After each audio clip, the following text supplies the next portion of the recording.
Shoreham air crash victims' families left furious after pilot Andrew Hill's bid to take to skies again. Families of those killed in the Shoreham air disaster have branded pilot Andrew Hill's attempt to take to the skies again an insult to the victims. They say Mr. Hill, whose 1950s Hawker Hunter burst into a fireball on a dual carriageway in a failed stunt above air show crowds in 2015, should never be allowed near a cockpit again. He is asking the Civil Aviation Authority to reinstate his pilot's license. But Anthony Mallinson,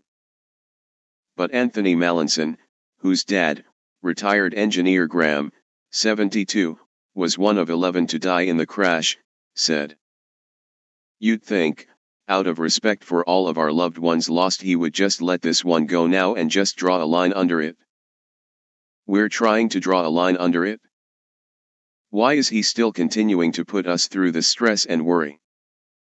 To try and want to fly, knowing how the world sees him as a pilot and what happened, you'd think he'd want to go away into a corner and not be heard of." The disaster happened on August 22, 2015, as Mr. Hill, now 59, attempted a loop maneuver 200 feet above the Shoreham Air Show in West Sussex. Experts said he should have been flying at 500 feet or above. His vintage jet broke into 4 parts as it crashed on the A27, destroying 8 vehicles on the dual carriageway. A wedding limo driver and 2 Worthing FC footballers were among those to die, while 16 people were injured. Mr. Hill, a former RAF instructor and BA pilot, was badly hurt as he was thrown clear. 4 years later, he was cleared of manslaughter after he blamed the effects of G-force on his brain. However, an inquest determined that the victims had been unlawfully killed. Earlier this year, his application for a review of the inquest's decision was rejected. Now the makers of a TV documentary, Fatal Flight, Shoreham, have discovered Cambridge-educated Mr. Hill is trying to resurrect his flying career. Relatives say he is just prolonging their agony. Anthony added, "We were shocked, but we weren't entirely surprised either, knowing the character that he is.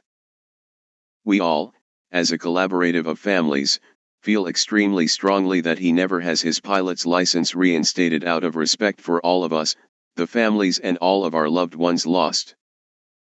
He shouldn't be anywhere near a cockpit." The CAA is expected to reach a decision early in the new year. In the documentary, available tomorrow on Discovery Plus, the victims' families talk about the devastating effect of the crash. Phil Grimstone, whose goalkeeper son Matthew, 23, was killed on the way to a game, said it was a struggle to get justice. He added, "It's the 9th Christmas without our loved ones, which is bloody hard because Matthew loved Christmas. Since then, Christmas is cold. You know? We got a couple of grandkids. So they help a lot. But it'll never be the same again.